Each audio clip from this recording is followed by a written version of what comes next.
Olá, tudo bem com vocês? Eu espero que tudo esteja em paz aí. Nós vamos hoje, agora nesta aula, fazer uma lista de exercícios referentes aí à apostila Tetra ou Medicina, tanto faz. A parte de gramática, quase em sua totalidade, não sofre qualquer tipo de modificação, para ser sincero. Tem uma pequena aulinha que é distinta em relação apenas ao exercício e é só. O resto é a mesma coisa, tá? Tanto faz. Esta aula serve para apostila Tetra ou Medicina, bem? Nós vamos resolver os exercícios das aulas 19 e 20, 21 e 22. Estas aulas correspondem ao conteúdo de tipo de predicado, aposto vocativo, as aulas 19 e 20, e 21 e 22 são aulas correspondentes aí à parte de funções da partícula C ou funções do pronome C. Nem tanto faz aí, uma vez que a gente pode chamar, por exemplo, a partícula C em alguns casos de partícula passivadora, pronome passivador, beleza, bem? Então vamos lá, eu vou fazer o seguinte esquema. Como nós estamos tratando de exercícios da apostila, nós iremos fazer esse trabalho de exercícios. Eu vou dar um tempo, na verdade, eu não vou dar tempo, tá? O tempo que eu vou dar você vai dar pause e aí você vai tentar resolver. Beleza? Aí você tira o pause, porque eu já vou fazer o gabarito na sequência aqui. Tudo bem? Então vamos lá, pessoal. Aulas 19 e 20, primeiro exercício. Nós temos aqui um pequeno trechinho do Cortiço do Aloysio Azevedo. Vamos aqui e depois que lermos o trechinho, vocês vão observar que nós temos 3 afirmações e aí depois ali aqui acima da webcam quais estão corretas. Maravilha, vamos aí então ao texto. Então, eu vou ler o texto agora de antemão, tá? Porque ele é bem curtinho, mas eu tô já careca de falar para vocês nunca começarem lendo o texto, ainda mais se for um texto um pouco mais comprido, tá? Leia o exercício e aí depois você vai ao texto para fazer o quê? A leitura direcionada, mas é um textinho de 4 linhas, vamos lá. Olha só. Eram 5 horas da manhã e o cortiço acordava, abrindo não os olhos, mas a sua infinidade de portas e janelas alinhadas. Um acordar alegre e farto de quem dormiu de uma sentada 7 horas de chumbo. Beleza. Primeira afirmação. Aliás, dá pause aí, lê 1, 2 e 3, volta no texto. Qual alternativa está correta? Valendo. Ótimo, é isso aí. Galera, vamos lá então? Primeira afirmação: emprego de verbos de ação, transitivos e intransitivos, em passagem descritiva, tem como objetivo dar um efeito de dinamicidade que remete aos primeiros movimentos das personagens naquele dia. É evidente, eu tenho um momento aqui de aurora, em que as pessoas estão despertando. Bem, e ele está dizendo que esses verbos transitivos e intransitivos, eles ajudam no sentido descritivo da dinamicidade, tá? Cuidado que às vezes a descrição a gente liga a apenas questões de estado, não é esse caso aqui, a questão tem a ver com dinamicidade, tá? E fala de verbos transitivos e intransitivos. Vamos lá ver então? Eram 5 horas da manhã, esse aqui é o verbo ser que está ligado a tempo, vamos continuar. E o cortiço acordava. Acordava, beleza, é um verbo intransitivo, não é? O cortiço acordava. Pronto. Repara, tem o sujeito, o cortiço acordava. Maravilha, você já entende a informação. Não precisa de complemento. Verbo intransitivo. Abrindo não os olhos, mas a sua infinidade de portas. Abrindo não os olhos, mas a sua infinidade de portas. Abrindo o quê? A sua infinidade de portas, não é? Abrindo então, VTD, verbo transitivo direto, a sua infinidade de portas, objeto direto. Tá? Sua infinidade de portas e janelas alinhadas. Tudo isso tem um objeto direto. Então aqui eu tenho um verbo transitivo direto. Continuando. Um acordar alegre e farto de quem dormiu de uma sentada a 7 horas de chumbo. Um acordar alegre e farto de quem dormiu. O dormiu aqui é outro verbo intransitivo. Bem, de uma sentada. Isso daqui é complemento, pessoal? Objeto direto, objeto indireto? Não. Eu acabei de falar, dormiu é intransitivo, não tem objeto direto, objeto indireto. O que é isso daqui de uma sentada? É adjunto adverbial, tá? É o modo como ele dormiu. 7 horas de chumbo. Dormiu de uma sentada a 7 horas de chumbo. 7 horas de chumbo é outro adjunto adverbial do que? De tempo. Maravilha? Então eu tenho verbos transitivos que dão a ideia de dinamicidade, ação. Beleza, perfeito, é isso aí. Tá? Vamos então para a segunda afirmação. Para descrever o despertar das personagens e seu estado de alma nesse momento, o autor emprega o predicado verbo nominal em um acordar alegre. Gente, olha a que parte se restringe Um acordar alegre. Bem, lá no segundo período, um acordar alegre. Ele está falando que aqui tem predicado verbo nominal, não é? Gente, o acordar aí é verbo não nesse contexto. Porque acordar aqui, ó, ele foi substantivado. Ele ocupa o lugar de um substantivo. Um acordar alegre e farto. Bem, então aqui, a rigor, não tem verbo. Tá? Eu não tenho um verbo em que está ligado ao sujeito que se liga ao complemento. Não, um acordar alegre, isso aqui é uma frase nominal. Tudo bem? Se é uma frase nominal não tem verbo, eu nem tenho predicado. Encerrado o assunto, vai embora, porque aqui é falso, bem falso. Terceiro, o emprego do verbo ser possui a função de situar no tempo a ação das personagens. É o que acontece logo no início do texto, né?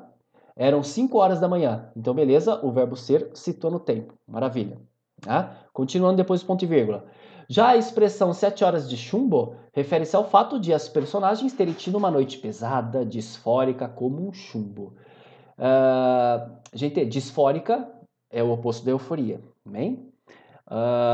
Uma noite pesada, o que significa isso? Talvez de insônia, talvez de pesadelo. Tem alguma coisa escrita nisso aqui? Não, né? Aliás, lê o último período de novo. Um acordar alegre e farto de quem dormiu de uma sentada às 7 horas de chumbo. É o contrário. É uma noite boa de sono, porque essas pessoas estão exaltas por conta da labuta, por conta do trabalho exaustivo. Então é aquele sono de chumbo em que a pessoa só vai acordar no outro dia com uma maravilha. Então está escrito aqui, é um acordar alegre e farto. Por quê? Porque você se empanturrou de dormir, digamos assim. Tá? Foi um bom sono. Maravilha? Então, evidente aqui, apenas a primeira está correta, a alternativa A. Maravilha? Alguma dúvida? Bom exercício. Então vamos aí para os exercícios 3 e 4 que contam aqui com esse texto que é uma piadinha que provavelmente vocês já ouviram. Não sei se vocês já ouviram com gente, com galo, eu já tinha ouvido isso aqui com briga de galo. Não importa. Gente, agora é um textinho um pouco maior, né? Vamos lá seguir a orientação? Lê o que pede o exercício ali, por favor. Deixa eu dar uma olhada aqui, eu tô gravando. Vocês não sabem, é a segunda vez que eu tô fazendo isso. A primeira eu não tava gravando, tô fazendo tudo de novo. Que maravilha. Mas tá, tudo bem, vida que segue. Olha lá. 3. As estruturas sintáticas empregadas pela enunciação do texto criam efeito de sentido, possuem uma intenção. Beleza, tá? É lógico. Tudo que você escreve, o que você quer que tenha um sentido, não é? Então, falou e não falou nada.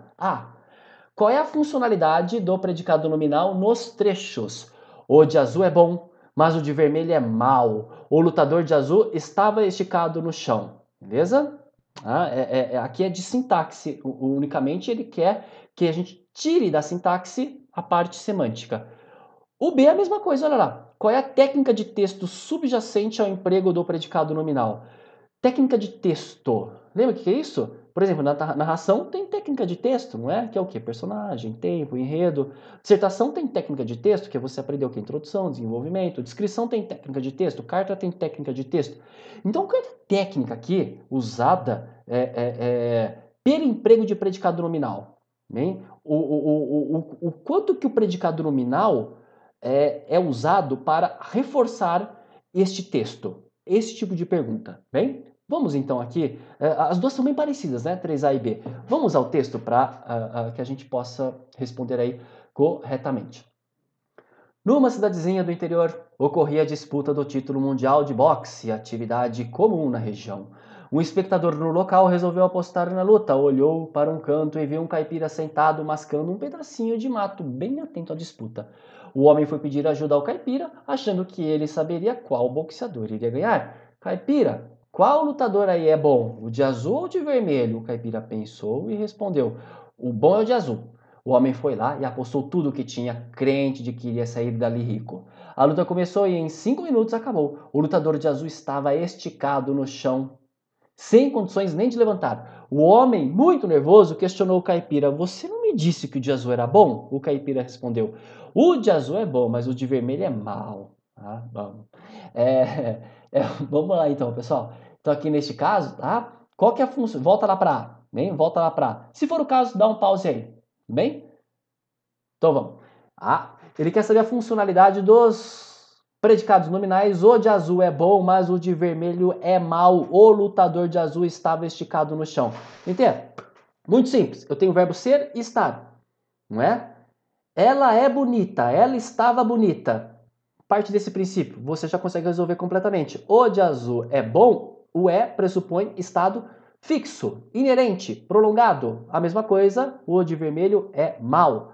Tá? Estado fixo, inerente, prolongado, tá? Estabelecido. Agora, o lutador de azul estava esticado no chão, é evidente que o estava vai indicar estado passageiro, transitório, relativo. Tudo bem? Essa é a brincadeira. O ser estado fixo, o estar estado provisório relativo. Bem, é só isso. Agora vamos lá, pessoal. A B. Qual é a técnica de texto subjacente ao emprego de predicado nominal? Gente, qual é a característica básica de termos predicado nominal? Possuir o tal do verbo de ligação. Ser, estar, aparecer, permanecer, ficar, continuar, tornar-se, andar e viver. Por que ele é verbo de ligação? Ele só é verbo de ligação porque ele liga o que mesmo ao sujeito? A qualidade, o predicativo, não é? Por exemplo, Machado de Assis foi um escritor sem paralelo. Um escritor sem paralelo não caracteriza Machado de Assis? Isso. Então aqui é evidente, senhores, que nós temos um caso de descrição. Porque verbos de ligação, eles indicam o quê? Estado e não ação. Lembra ali no exercício anterior, pessoal? O que é que indicação? São os verbos de ação, verbos significativos, que são quais? Os transitivos e intransitivos. Tudo bem? Então, a técnica inerente, que subjaz, aliás, subjacente, vem... Imagina uma lápide, não é? Em que alguém está enterrado ali, está escrito aqui jaz fulano de tal, até tal época. O jaz é que está debaixo. Subjacente é uma palavra derivada, tá? Da primitiva jaz. Então, é que está oculto. Então, é esta técnica. Maravilha, pessoal?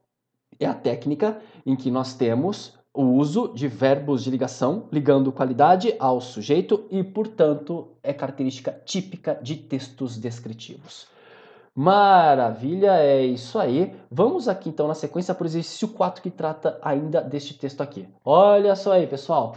O homem, vírgula, muito nervoso, vírgula, questionou o caipira, temos predicado o verbo nominal. Perfeito, perfeito. A gente já vê por quê. Explique o que esse tipo de predicado traduz do ponto de vista semântico. Gente, é o seguinte, vocês percebem? Pega o muito nervoso ali, tira a vírgula. Mudou o sentido, não mudou? Mudou. Com vírgula, qual que é o sentido aí, pessoal? O homem, vírgula, muito nervoso, vírgula. Quando eu coloco muito nervoso entre vírgulas, eu estou dizendo que ele estava muito nervoso quando questionou o caipira. É isso aí. Agora, quando não há vírgulas, eu estou dizendo que o homem muito nervoso questionou o caipira, é que ele é nervoso, esse homem. É da constituição dele, é da personalidade. Ele sempre é nervoso. E quando eu tiro as vírgulas, isso vira o quê? Uma adjunta de nominal. Lembra da adjunta de nominal? É uma característica fixa do termo que modifica. De que está junto, né? Junto do nome, adjunta de nominal. Então, se não tivesse vírgulas, eu estou dizendo que o homem é sempre nervoso. E ele questionou o caipira. Agora, com as vírgulas, vira predicativo, porque a característica é recém-adquirida, é nova, que se dá no momento da ação verbal, do momento de questionar o caipira. Então ele estava muito nervoso no momento que questionou o caipira. Vamos explicar bem rapidinho aqui, que eu falei e acabei, acho que, confundindo a resposta. Como é que você responde isso? Explique o que esse tipo de predicado traduz do ponto de vista semântico. Simples. Esse predicado traduz que o homem estava muito nervoso no momento que questionou o caipira. Maravilha? E se não houvesse vírgulas, eu estaria dizendo simplesmente que o homem é nervoso, tá? É isso aí. Vamos então para B, vai ser um pouco parecida. Se a frase fosse o homem questionou o caipira muito nervoso, ela não seria clara. Ponto. Por quê? Tem aluno que já coloca sim. Não é, gente. Isso aqui não precisa colocar sim. Ele já está afirmando, tá? Não é uma pergunta. Então ela não é clara. Por quê? Porque ela tem ambiguidade, não é? E a ambiguidade parece bem óbvia aqui. O homem questionou o caipira muito nervoso. Eu não sei quem está muito nervoso, se é o caipira ou se é o homem. Pronto, acabou. Não precisa de mais nada aqui. Mas vamos um pouco além, galera, porque o exercício não está pedindo, mas eu vou falar, tá? Se o homem é muito nervoso é o quê? É predicativo ou adjunto de nominal? Predicativo, porque está longe do termo que modifica, não é? Tem o verbo aí. Agora, se o caipira é muito nervoso, aí vai ser adjunta de nominal, porque está junto do termo que modifica. Tudo bem? É isso aí. E eu poderia modificar aqui, vamos pensar numa C? A C seria reestruture o período, fazendo as modificações necessárias para evitar ambiguidade. O que você faria? Vou dar uma possibilidade, tá? Aliás, não, vou dar mais de uma, vai. Você poderia fazer o seguinte, pega o muito nervoso e coloca depois o questionou. Essa é uma possibilidade. O homem questionou muito nervoso o caipira. Bem? Ou então você pode começar com muito nervoso. Muito nervoso, vírgula, o homem questionou o caipira. Tá? É isso aí. O último exercício desta aula é esse aqui da FUVEST, muito bom. Trata, aliás, de um pequeno detalhe que a gente já conversou aqui, que vai ser o seguinte, tá? Gente, puro textinho aí, já lê ali, ó. A apresentação de elementos descritivos estáticos, grifa isso, elementos descritivos estáticos, por meio de frases nominais, grifa frases nominais, por favor. Bem? De novo, galera, a gente está vendo o quê? Frases nominais. Lembra lá que a gente viu? Um acordar lento e farto. Um acordar farto e... Eu não lembro qual era o termo lá do cortiço. Bem? É isso aqui também, pessoal. É a mesma coisa. Bem? A gente tem, então, aqui elementos descritivos por meio de frases nominais. E ele quer saber onde ocorre também. Bom, gente, vamos ver o que é isso, tá? A primeira coisa para você guardar a partir de agora e não esquecer porque esse termo vai voltar. Frase nominal é quando não tem verbo. Maravilha?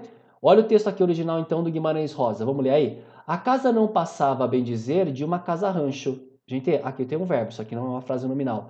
Agora, vê depois no segundo período. A rebaixa, um alpendre cercado, o rancho de carros de boi, outros ranchos, outras casinhas, outros rústicos pavilhões. Tem algum verbo aí? Não. Se não tem verbo, este período ele é composto por frases nominais. O que o exercício está pedindo, pessoal, tá? Agora eu recomendo que você dê pause, é que você procure a alternativa em que eu também tenho frases nominais. Vai lá. Vamos ver aí então, hein, pessoal? Galera, é o seguinte, olha, convidei-o silenciosamente, olhando uma janela por onde se viam, sobre livros de escrituração, as suíças brancas e os óculos de seu Ribeiro. Então eu tenho um período, um ponto só, e 3 verbos, não é? Nessa aqui não pode ser. Convidei, olhando, viam. Agora vamos ver a B. E mestre Caetano gemendo no catre. Catre é uma cama tosca. Recebia todas as semanas um dinheirão de Madalena, visitas, remédios de farmácia, galinhas. Opa, temos uma forte candidata aqui, não é? Depois do ponto no segundo período, visitas, remédios de farmácia, galinhas, são frases nominais, não tem nenhum verbo. Olha assim, e tu falavas de um amor celeste de um anjo que depois se fez esposa? Não, tem 2 verbos aí, um único período. Olha D. Pera aquele fogo ardente, o pera é um arcaísmo do para, tá? Para aquele fogo ardente que não temeste vivendo, verbo, então esse período tem verbo também, agora projetava-se nela a imagem de mulher poderosa e humilde ao mesmo tempo, projetava, verbo, é isso aí, galera, alternativa B, bem? Então a parte ali na B, visitas, remédios de farmácia e galinhas, nós temos aqui apenas frases nominais, portanto, esta vai ser a alternativa correta. Tentem fixar esta noção aí do que é frase nominal. Vai ser bastante útil. Eu tenho certeza que não é a primeira vez que a gente esbarra nesse termo, frase nominal, tá? É quando não tem verbo. Maravilha? Senhores, vamos então agora para as aulas 21 e 22, em que nós vamos fazer um breve estudo aqui por meio de exercícios de funções da partícula C. Olha lá. Maravilha, consegui colocar 3 exercícios de uma vez aqui só no slide. O primeiro exercício da FAP. Mesmo esquema, tá, pessoal? Faz o exercício, dá um tempinho aí, pause, tenta, a gente já volta. Assinale a frase na qual o C não é pronome apassivador nem índice de indeterminação do sujeito. Então, qual alternativa o C não vai ser pronome apassivador e também não vai ser índice de determinação do sujeito. Tudo bem? Valendo, vai aí. Vamos lá então, pessoal? Gente, olha, estudou-se este assunto. Primeira coisa que você vai tentar fazer é passar para voz passiva. É possível? É. Este assunto foi estudado. Se eu conseguir passar para a voz passiva este assunto foi estudado, este se é pronome apassivador ou partícula passivadora, como queiram. Tudo bem? Então, não é esta. Agora B, ela se suicidou ontem. Não consigo passar para a voz passiva, não faz sentido, não é? Aliás, tenta tirar a partícula C deste verbo. Ela suicidou ontem. Todos suicidaram. Não existe, não é? Por que não existe? Porque o verbo suicidar-se, assim como o verbo arrepender-se ou o verbo queixar-se, eles possuem pronome que são parte integrante do verbo. A gente chama também de pronome fossilizado. Não tem como tirar. Bem? Então, essa daí, pessoal. A alternativa B de bola é a alternativa correta, pois este Czinho que está aí, galera, é o que nós chamamos de pronome fossilizado ou parte integrante do verbo. Vamos ver as outras. C. Falou-se muito sobre aquela festa. Quem falou? Não sei. Falou-se, não é? Qual é a função do C, então, aqui? Índice de indeterminação do sujeito. Maravilha? D. Aos inimigos não se estima. Não se estima aos inimigos, não é? Quem não estima? Quem é que não gosta dos inimigos? Sei lá, qualquer pessoa. De novo aqui eu vou ter índice de indeterminação do sujeito. Uma pequena dica, pessoal. Tá? Sempre quando você tiver o verbo e um nome e uma preposição no meio, não tem voz passiva. Tá? Precisa-se de enfermeiros. Tenta passar para a voz passiva. Não dá, não é? Confia-se nos políticos. Tenta passar para a voz passiva. O nos tem o em, não tem preposição? Não dá, tá? Então, agora, dão-se aulas. Tem preposição no meio? Não. Eu consigo passar para a passiva? Consigo. Aulas são dadas, né? Dão-se aulas, aulas são dadas. Doam-se filhotes. Você consegue passar para a passiva? Consegue. Filhotes são doados, bem? Então, uma dica aqui, rápida que eu dou para vocês, é quando houver uma preposição entre o verbo e o nome, não vai ter voz passiva. E se for essa brincadeira entre voz passiva, entre pronome passivador e índice de determinação, já manda índice de indeterminação do sujeito. Volta na D ali, ó. Bem, vamos passar para uma outra ordem, porque aqui ele inverteu, não é? Seria não se estima aos inimigos. Olha o azinho aí no aos, pessoal. Isso aqui é uma preposição. Tá? Então, índice de indeterminação do sujeito. E aí, fizeram-se reformas na casa, eu consigo passar para passiva, não é? Reformas na casa foram feitas. Então aqui pronome é passivador. Tudo bem? Por isso que a gente fica com a B de bola, em que nós temos parte integrante. É isso aí. Segundo exercício, bom também. Neste fim de mundo existem poucos habitantes, há apenas um indivíduo por quilômetro quadrado. É gente que nunca se vê. No texto acima, nota-se a falta de clareza em função e aí. Bem, eu já recomendo que você dê pause agora, tenta aí para a gente voltar e fazer. Perdão. Vamos lá, então, galera.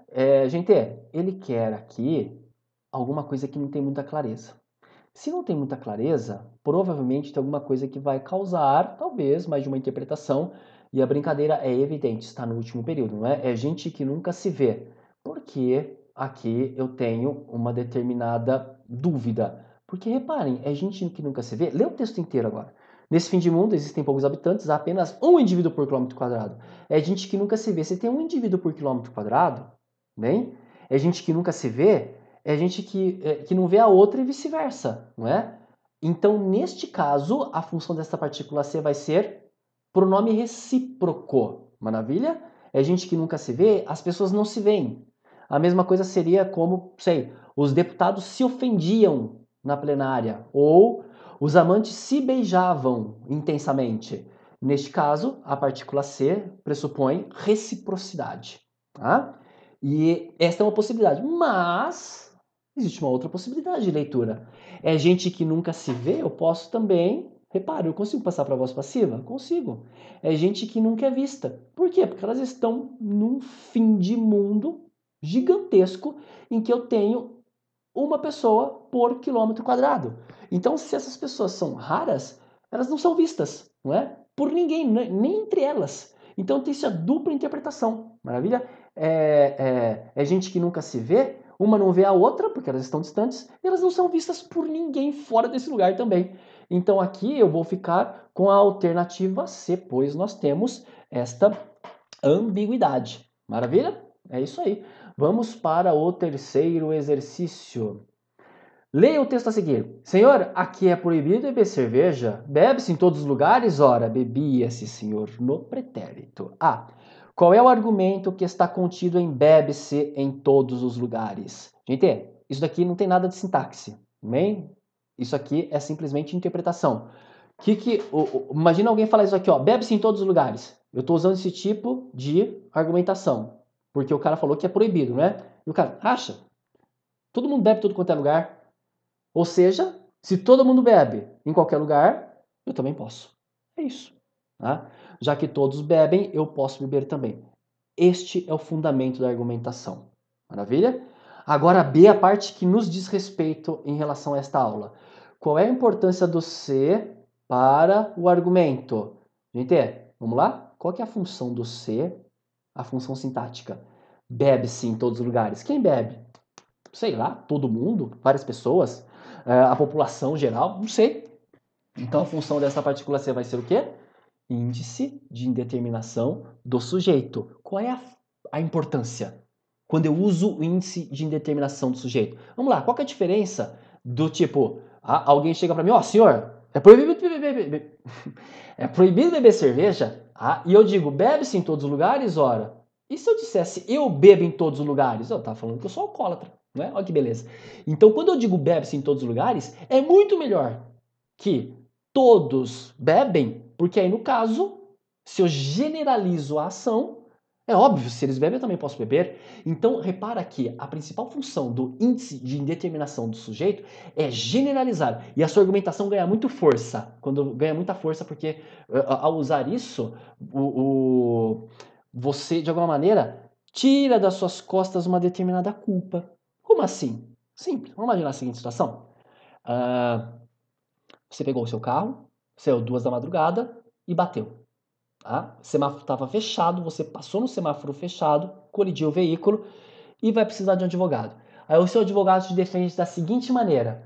Meu cliente argumentou que após 2 da madrugada ele não para em semáforo fechado. Bem?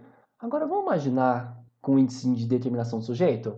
Meu cliente afirmou que passou pelo semáforo fechado, pois após 2 da madrugada não se para em semáforo fechado.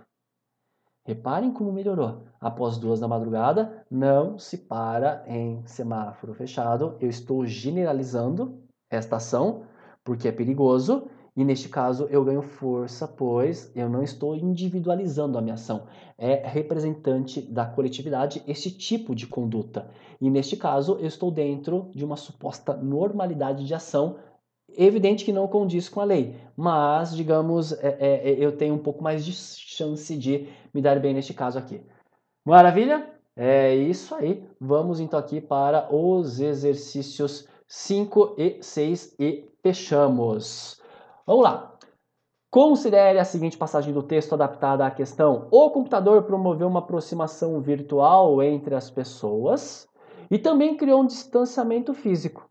Empregue a partícula passivadora no período acima, eliminando a palavra computador. Então, elimina computador, bem? E coloca aqui a partícula apassivadora C. Pause, vai aí. Vamos lá, então? Gente, o computador promoveu uma aproximação virtual, elimina computador, vai ficar promoveu-se uma aproximação. Uma aproximação foi promovida, beleza? Consegui passar para a voz passiva, tá certo. Promoveu-se uma aproximação virtual entre as pessoas e também se criou um distanciamento físico, não é? Porque o criou não tem como sujeito o computador. Então você, de novo, coloca aqui a partícula C. E também se criou um distanciamento físico e também foi criado um distanciamento físico, beleza? Então tá aí, eu provo para vocês.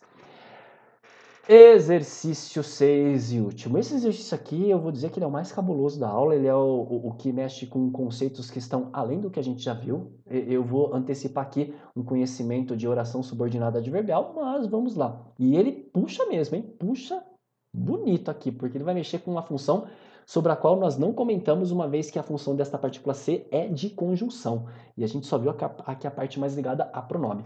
Olha só, em relação ao período, se a máquina não é o único vilão desse distanciamento humano, certamente é um dos colaboradores. Responda A. Que valor semântico assume a palavra se no período acima? Bom, eu já disse para vocês que isso aqui se trata de oração adverbial, não tem nada a ver com o que a gente viu aí de índice de determinação, pronome apassivador, parte integrante, pronome reflexivo, pronome recíproco, não é nada disso, hein? Aqui neste caso, vamos lembrar do slogan da lei seca, como que é? Se beber, não dirija, não é? Se beber, não dirija, então a função dessa partícula C é de conjunção de condição. Então, a princípio parece, deve ser a mesma coisa, não é? Não. Galera, olha que valor semântico, qual que é o sentido e significado, é a mesma coisa, tá? Se aparecer que valor semântico, é a mesma coisa aqui. O que significa? Qual é o significado da palavra C no período acima? Galera, por incrível que pareça, o C não dá ideia de condição. o C da ideia de concessão. Bem, eu vou provar para vocês como que eu faço isso. Coloca no lugar do C o embora. Embora a máquina não seja o único vilão desse distanciamento humano, certamente é um dos colaboradores. Percebem como encaixa perfeitamente aqui? Eu tenho uma ideia praticamente de oposição e agora eu vou provar para vocês com a ideia de oposição para ficar bem clara. Bem, vamos pegar uma ideia de oposição? A ideia de oposição eu vou usar a conjunção mais básica, o mas. Ele não estudou muito, mas passou. Percebe? Eu vou transformar numa concessiva para vocês perceberem como que elas são próximas. Tá? Vou repetir. Ele não estudou muito, mas passou. Embora não tenha estudado muito, passou. Percebe? E eu coloquei o embora ali, não é? Tira o C, vou começar. Eu vou colocar o mas agora para você perceber como elas são parecidas. Ó, olha só, pega aí a frase original. A máquina não é o único vilão desse distanciamento humano, mas certamente é um dos colaboradores. Percebe como a ideia não é de condição, ela é de concessão? Bem, então no lugar do C você pode colocar embora, mesmo que, ainda que, e agora eu estou respondendo a B, olha lá, tá vendo a B? Certinho? Essa é a resposta da B. No lugar do C eu posso colocar embora, mesmo que, ainda que. Vamos ali? Mesmo que a máquina não seja o único vilão desse distanciamento humano, certamente é um dos colaboradores. Maravilha? Então tá aí, o valor semântico do C é de concessão. No lugar do C eu posso colocar embora, ainda que, mesmo que. E é isso aí, galera. Agradeço muito a atenção de vocês. Matamos aí 2 aulinhas. Eu deixei 2 exercícios de fora, que são exercícios mais básicos, peguei os mais importantes. Eu acho que vocês vão ter qualquer tipo de problema após a resolução desses exercícios. Caso haja dúvidas, continuem ativos aí em nossos canais, WhatsApp, etc, Instagram, Facebook. Fiquem à vontade. Muitíssimo obrigado, boa semana para todos, muita força, muita fé, vida que segue, galera. Grande abraço.